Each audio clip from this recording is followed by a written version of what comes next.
coenzima A y del ácido pantoténico. Y la carnosina y anseirina son activadores de la miosina ATPasa.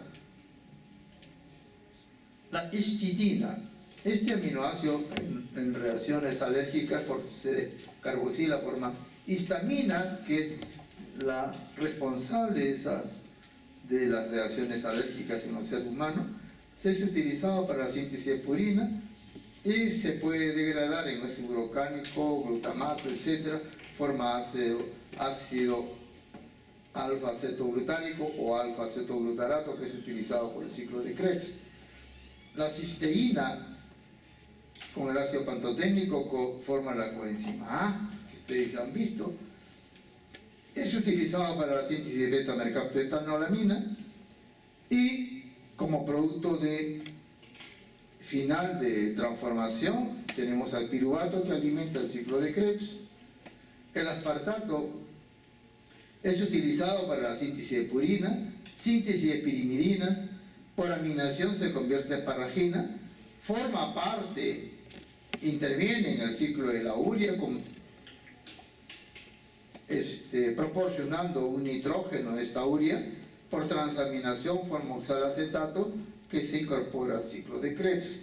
El glutamato también participa en la síntesis de purinas y pirimidinas. Es el que proporciona el nitrógeno para formar la urea.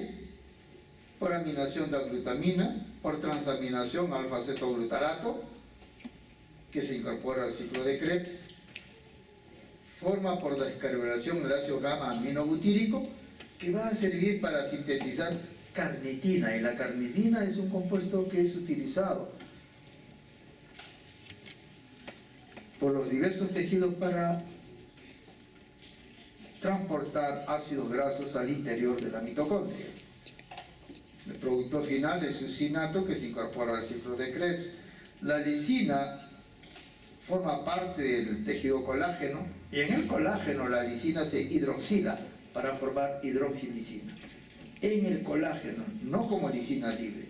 Ulteriormente esta lisina, que es un aminoácido cetogénico, solamente forma acetil-CoA. La metionina, ¿a qué hemos colocado esa adenosina-metionina, ese homocisteína, etcétera, etcétera, etcétera, hasta succinico-A, para que vean que estas reacciones que vimos anteriormente con una sola flecha no significa una sola reacción, sino significa una serie de reacciones intermedias. ¿Está correcto? El triptofano. Este es el único aminoácido que a partir de se puede sintetizar ácido nicotínico, que es una enzima. Perdón, es una vitamina. Este triptofano forma el 5-hidroxitriptofano y ulteriormente serotonina, que es un neurotransmisor. Esta serotonina, a través de otras reacciones, forma melatonina, que también cumple una función a nivel del sistema nervioso.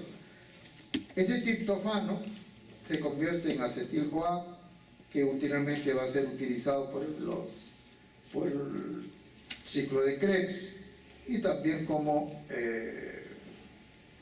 para la síntesis de cuerpo cetónico. Aquí tenemos al triptofano y estas son todas las reacciones en las que participa el triptofano. N-formilquinurenina, etcétera, etcétera, etcétera, etcétera, etcétera. De esto tendríamos que hacer de todos los aminoácidos y explicar todas estas reacciones. Por eso en un comienzo le decía, no tiene mucho sentido estar explicando cada una de esas reacciones que ocurre en el ser humano. Simplemente decir, oye, este triptofano sirve para la síntesis de una vitamina que va a ser parte del nicotinamina adenilnucleótido y también forma, digamos, acetil-CoA. Punto. Acá solamente para que vean que el triptofano sirve a través de estas reacciones, forma serotonina, que es uno de los transmisores, y forma también melatonina. La arginina, recuerden que por acción de la arginasa forma urea y ornitina. Esa ornitina, ojo, esa ornitina también puede metabolizarse Esa ornitina puede metabolizarse formando glutamato y finalmente alfa-cetoglutarato para ser utilizado ulteriormente como fuente energética. Por descarboxilación, esa ornitina forma putrescina. Recuerda que la putrescina era un compuesto que el ser humano lo utilizaba para síntesis de poliaminas. Después vamos a hablar un poco sobre poliaminas. Acuérdense de la putrescina. Y también se forma espermina. La arginina forma guanidoacetato, creatinina, y ulteriormente esa creatinina, cuando se pierde el fosfato con una molécula de agua, esa creatina se convierte en creatinina, que es un producto de excreción. Las poliaminas se sintetizan a partir de la ornitina, como vimos anteriormente. Son utilizadas para estabilizar las moléculas de ADN. También se ligan a proteínas y también al ARN o RNA. Tienen como función controlar las propiedades eléctricas de las membranas excitables en el sistema nervioso, y la síntesis está vinculada estrechamente a la proliferación celular. Aumenta la síntesis de ADN y también aumenta la síntesis de poliaminas, porque las poliaminas son las encargadas de estabilizar la molécula del ADN. Acá tenemos la síntesis de poliaminas. A grosso modo, la ornitina, por la ornitina descarboxilasa, elimina anhídrido carbónico, forma putrescina. Recuerde que le dije que esto huele a diablos, putrescina, con la S-adenosina. Acá se sufre relaciones de metilación, forma espermidina, ulteriormente espermina. Esta putrescina, espermidina y espermina principalmente, ojo, son poliaminas. Se le llaman poliaminas porque tienen, mira, un grupo amino acá, otro aquí, otro aquí, otro aquí, y tienen carga positiva. Y estabilizan al ADN que tiene carga negativa. Entonces, por interacción electrostática, las poliaminas estabilizan ADN. Aquí tenemos dos aminoácidos que están estrechamente ligados. La fenilalanina, por acción de una fenilalanina hidroxilasa, se convierte en tirosina. Esa tirosina es utilizada en la glándula tiroides para formar triiodotironina y tetraiodotironina. Ojo, el esqueleto carbonado de la tirosina se usa con ese propósito, es formar estas hormonas tiroideas, la T3 y la T4. También esta tirosina, ojo, es utilizado por la tirosina hidroxilasa para formar deoxifenilalanina, y ulteriormente por una descarboxilasa forma la dopamina, que es un neurotransmisor. Si esto ocurre en la cápsula suprarrenal, va a servir para formar noradrenalina, y ulteriormente, como dijimos nosotros, en presencia de esa noradrenalina, en presencia de esa adenosina, que es un transportador del grupo de un átomo de carbono, forma epinefrina, que es una hormona. Pero si este proceso está ocurriendo en una célula nerviosa, es un neurotransmisor. Entonces, hay células nerviosas que forman dopamina, las células nerviosas dopaminérgicas. Hay otras que forman norepinefrina y otras epinefrina. La fenilalanina también, al transformarse en tirosina, forma ácido homogentísico, fumaril acetoacético, forma acetil-CoA y fumarato. Por eso decíamos que este aminoácido es un aminoácido glucocetogénico. Gluco porque forma fumarato y cetogénico porque forma acetil-CoA. La tirosina se convierte ulteriormente en dopamina. Acá esto que hemos colocado con 2 o 3 flechas son relaciones extremadamente complejas que van a formar melanina de tipo mixto, feomelaninas, eumelaninas, que son responsables del color de la piel. Nosotros descendemos de los habitantes del África, esos morenitos de hace millones de años emigraron del África, salieron del África, algunos se dirigieron a Francia, Alemania, España, etc. Y ulteriormente, con la era del hielo, ya no pudieron regresar. Y esos seres humanos, como un mecanismo de defensa,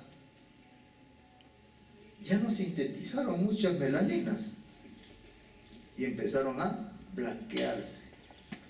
Los que quedaron en el África se quedaron negritos. Y hay otros que emigraron pues a la India, al Asia, a Sumatra, etc. Y también tienen la piel oscura. Así que el color de la piel que no constituye una diferencia entre nosotros. Nuestros ancestros o nuestro primo más cercano es el chimpancé. ¿Estamos bien? Es nuestro primo más cercano. Tenemos una homología a nivel génico increíble con ellos. Así que no los miremos de forma despectiva porque somos primos hermanos con los chimpancés, por si acaso. Nuestro proceso evolutivo ha sufrido un proceso de divergencia con los chimpancés hace más o menos como 8 millones de años.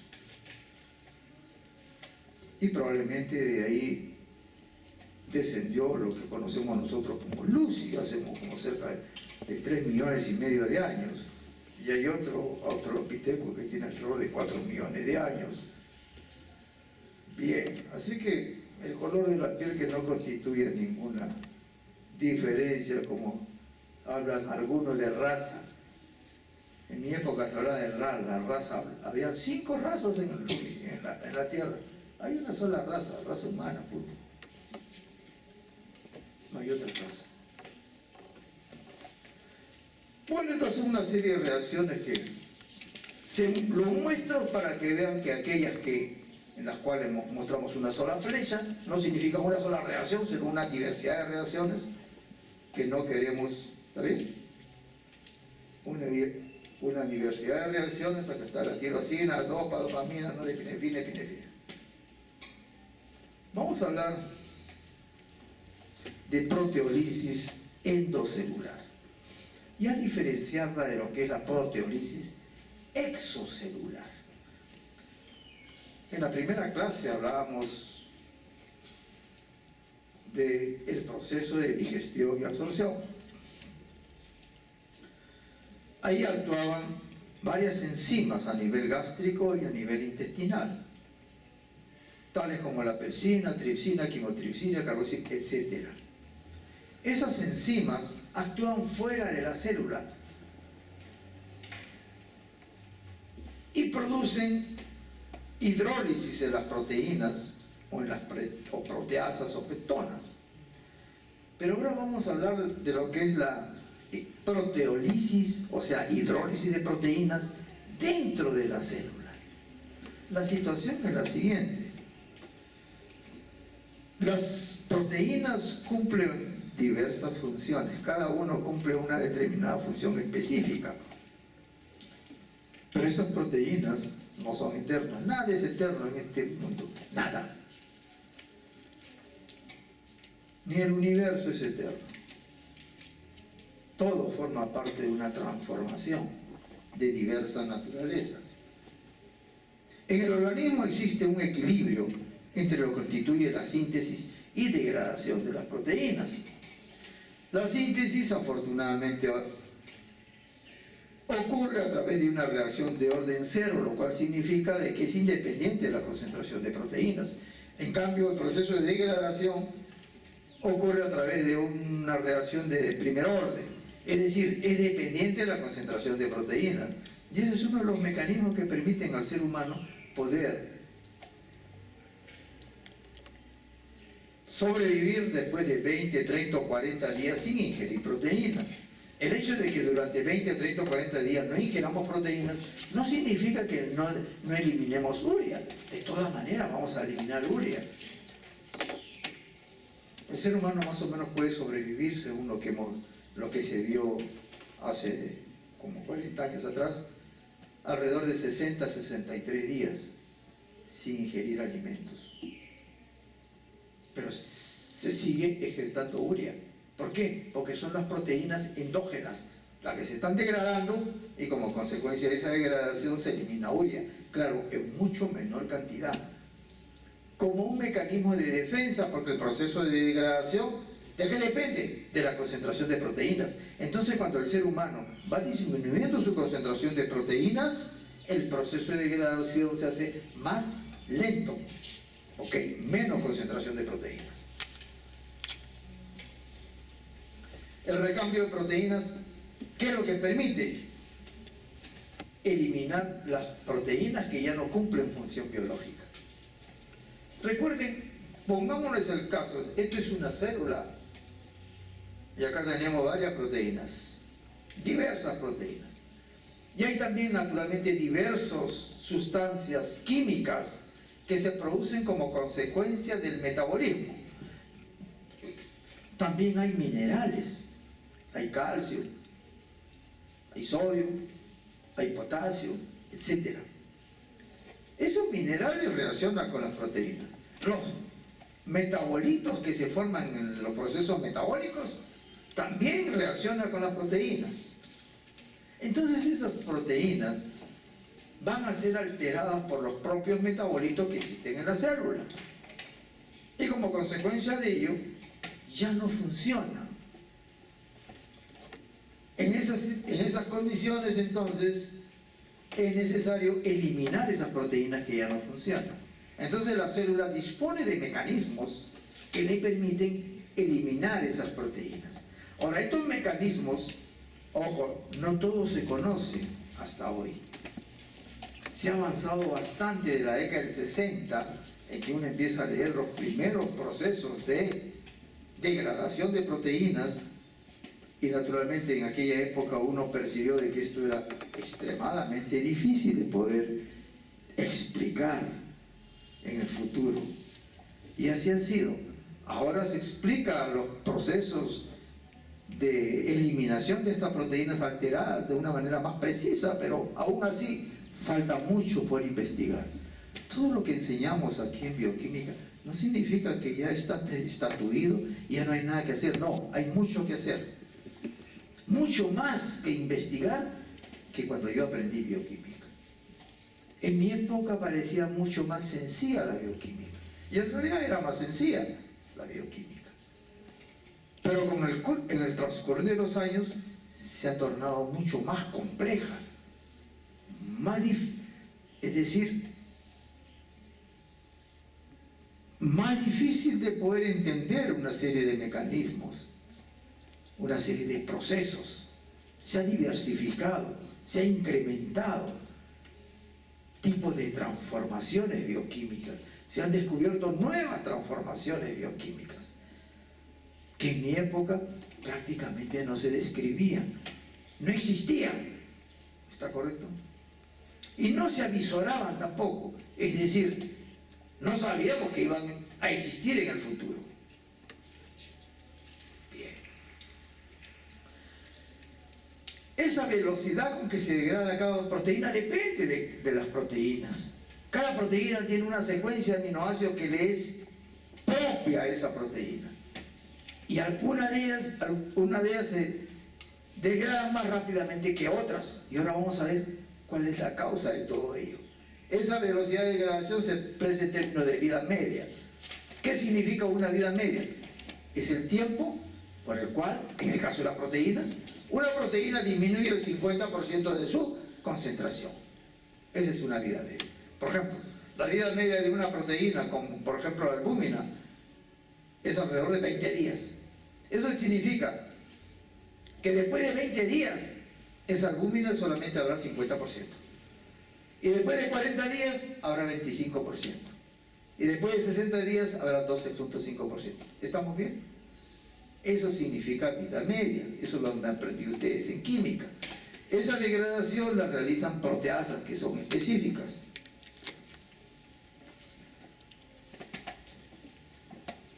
Dijimos que había un pozo de proteínas lábiles que está constituido, esto ya lo dijimos anteriormente.